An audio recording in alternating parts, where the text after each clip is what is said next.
think with Dak being out, Skip, they should still be a running team first. Now, I do believe that Pollard has earned the right to get more carries in the ball game. Now, what we normally see, Skip, when we see change of pace backs, when they get more and more carries, that goes down. Because there's such a change of pace, because you have to understand, Zeke is what I call a bullback now, Skip. The explosion through the hole, we're not seeing that. So now Pollard is able to get through the hole quicker than Zeke. So he's gonna, but if you play him, the more you play him, he's not a guy that's going to give you better and better production as he gets more and more carries. He's basically a 10, 11, maybe 12 carry a game guy that's going to give you great production. And he'll give you 5, 7 yards per carry. But then people start thinking, well, just think if we gave him 20, 25 carries, Skip, his body's not built to carry the ball like that. Zeke has to understand he's going to have to share more of the running load because, Skip, Zeke has got a lot of carries. He's getting some mileage up on that body. And although it might look good, that engine has been running for a while. They put a lot of miles, and Zeke runs to contact. Zeke is not a guy that make you miss. Zeke is trying to run through you. Zeke is not running out of bounds. So that's accumulated over his early 5-year career. So I do believe Tony Pollard has earned more carries than what he's getting. Also, not necessarily that it has to be Zeke's team, but it definitely needs to be a running team. Now, Zeke is averaging 4.1 yards on first down. But, Skip, I look at it yesterday, Sunday, hell, I know Zeke gonna get the ball on first down. You got Andy Dalton, and you got DiNucci, and now you got Gary Gilbert. What the hell you think you're gonna do on first down? You actually think I'm gonna let you think you're gonna play action pass and throw a deep ball? You're gonna turn around and either hand it or pitch it to Zeke. That's what you're gonna do, Skip. So I'm gearing up on first down to shut down your run. And they got no imagination. I'm looking at all these other teams and all the imagination that they run in the running game, Skip, and I'm looking at the Cowboys. Hand off left, hand off right, toss left, toss right. And then at the most inopportune time, Skip, we're going to try to hit you with a reverse wide receiver pass and get stopped for a 16-yard loss. But, Skip, I agree. Tony Pollard has earned the right to get more carries. It doesn't necessarily have to be, okay, this is a Zeke team now. This needs to be a running team. Because I don't believe Garrett Gilbert now. Stephen Jones says that when Andy comes back, Andy's going to get the job. But I don't believe Andy can throw us the wins. I believe that everything's going to have to be play action because I still don't trust your offensive line. Now, they did a commendable job. But the question is, what happens when you play a 4-down front and those guys don't walk and you have to put those guys in coverage? Because I still don't trust your offensive line, Skip. I still believe they're better run blockers than they are pass protectors.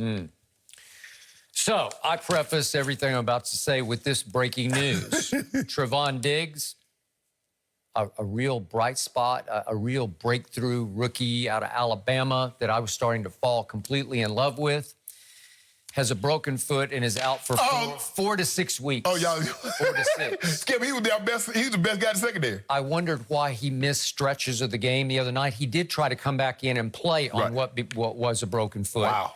But, hey, he was looking like a player. Yeah. Like somebody who could be a difference maker, a ball hawk, somebody who had amnesia, who can get roasted and toasted, but he will bounce back and he will take it away from you. Yep.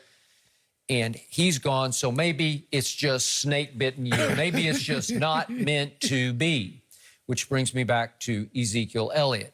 Still love him, but for me, he has become the saddest story in the NFL on the field. I'm not talking about some life and death sort of story. I'm talking about as a football player, his decline it's hard to watch for me because I loved him so much. And I've told you now for 2 seasons, I can't see it anymore. And I think you're finally coming around to he's just not what he used to be. And usually you don't see the decline this quickly in a running back because he's still 25 years of age. And yet, I keep using... Especially with no injury. Now, Skip, you know you got a knee injury, you have a major injury, we get it, but not like this. He's had nicks and knacks, nothing serious. But running back's going to have nicks and knacks. Yep, they are going to. So, I give the decline numbers again. Rookie year, he leads the league, 109 yards rushing per game. 98 his second year, 96 his third year, both led the league. Then it falls to 85 last year, and he's down to 64 this year.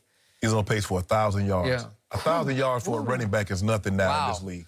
So Sunday against the Steelers, they hung in and we had Garrett Gilbert throwing into the end zone to maybe win the game. I know it was still a long shot, but in that game, Zeke carried 18 times for 51 yards. That's 2.8 per try. That ain't Zeke.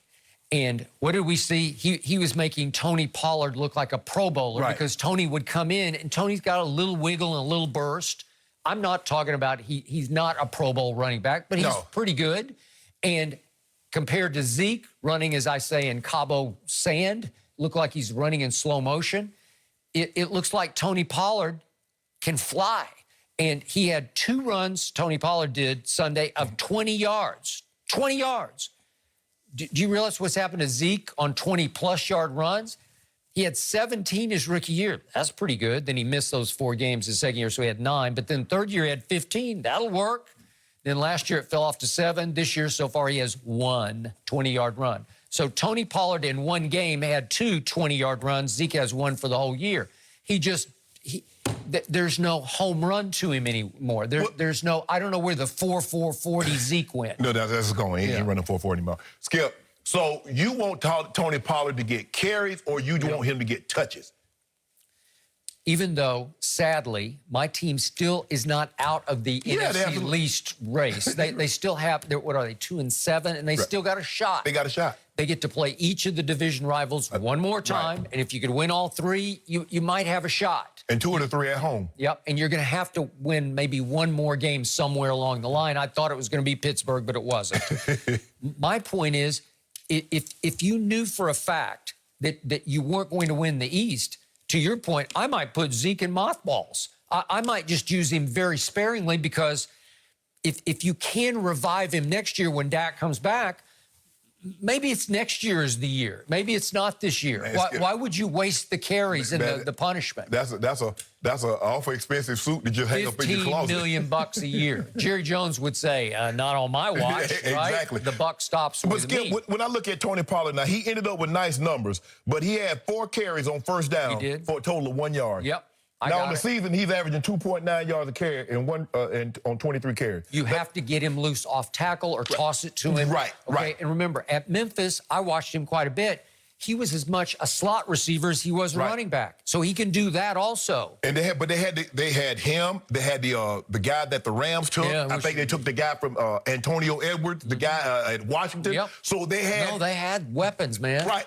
So, Skip, I think he's a guy that needs to operate out in space. He's not an eye back. He works better. If you look at these college systems, Skip, nobody running back seldom is in the eye. He's basically offset.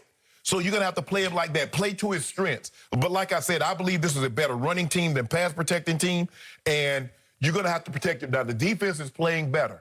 I love what I'm seeing from D-Law. Now, the D-Law that I've seen the last 3 weeks, that's a Pro Bowl. That's an all-pro player. Yep. And now you got Diggs is out, Skip. How y'all going to hold up on the back end? I don't know. Awuzie has got a torn hamstring. He was supposed to be back maybe Sunday, so maybe he's going to have to come back. Maybe with the bye week, because you guys get the bye week. Maybe. And Anthony Brown came back. The other corners played pretty well. So, but Trevon Diggs got a chance to be a star. Yeah. Oh, yeah. Yeah. Skip. But the Cowboys it might not just be a year, Skip. I mean, you still can win, like you said, you still can win the division, because this division is terrible. Yep. And it looks like 6 wins. Let that sink in. 6 wins is probably going to win the NFC East. That's the low that the NFL, that division, and not the NFL, because all the other divisions look like it's going to take 10, 11 wins to win the division. But 6 wins. I got it. And you're going to have a home playoff game, Skip. You proud of that?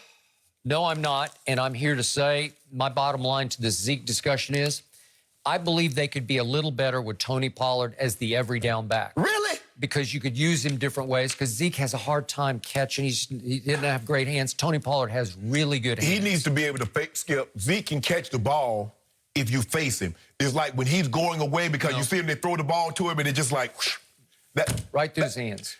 Everybody, I mean, you look at guys like Christian McCaffrey, you look at Alvin Kamara, and they make it look easy. They do. But for a running back, catching the ball is not easy. Marshall Faulk and some guys can just make it look easy. Yep. Kamara literally could play the slot. Christian McCaffrey could play the slot. There are ways to use a Tony Pollard, because you can just keep flipping it to him the way Brady would flip it to a running back. Or screen him, or toss it to him, or get him off tackle where you catch them where you get any kind of a crease, he will hit the crease. Yeah, but I am surprised, Skip. I am surprised that Zeke numbers have declined like they have, considering he's only 25, considering he's had no major injuries. Yeah, all running backs going to have bumps and bruises, wear and tear. You don't think Derrick Henry's bumped and bruised with the load that he's carrying? No sure doubt. he is. No doubt. But I'm surprised. I am shocked that Zeke has not run the ball better this year. I want to be clear about this. I am not questioning Zeke's effort. It's not an effort because he will try so hard, body lean. He will run through a brick wall. Right. But when he runs through it, he's usually just falling forward for 4 or 5 yards, and that's his best run of the day. Right. Oh, you ran through the brick wall because there's no real hole there, and you couldn't make anybody miss at the line of scrimmage. And that's what caused some of those fumbles, because he's trying so hard, in that the ball gets away from his body and they just punch it out. My only criticism was Orlando Scandrick's criticism, and he knows Zeke very well, played with him obviously in 2016. He thinks Zeke got a little heavy starting in Cabo San Lucas as he was training to come back and get his money. And he got his money, and he looked like he brought an extra chin back with him. His back pocket got heavy. I mean, it's hard to walk. Maybe that's it. I don't know. But again, he doesn't look sleek the way he looked in 2016 or back to 2014 or 2013 when he was running wild. Well, it's kind of hard, Skip. It's kind of hard to change midstream during the season. But if I'm Zeke, what I've done over the last 2 or 3 off seasons, I'm getting away from that. I'm going to completely rededicate, change my training regimen, change my eating schedule, I'm going to do everything different, because something has happened that's caused Zeke for him to have this precipitous fall. Can he get rid of the feed me tattoo, or is that? I mean, that's going to be hard to cover up. That might be the problem. He might need to go on a fast. When you commit to the tattoo, put a dome above it, right? It's just a little bit. It's a lot. He might need to go faster. It's not good. Maybe. Okay, will the GOAT Tom Brady bounce back after Sunday's brutal loss against the Saints? You know, Tom can't get away from this conversation.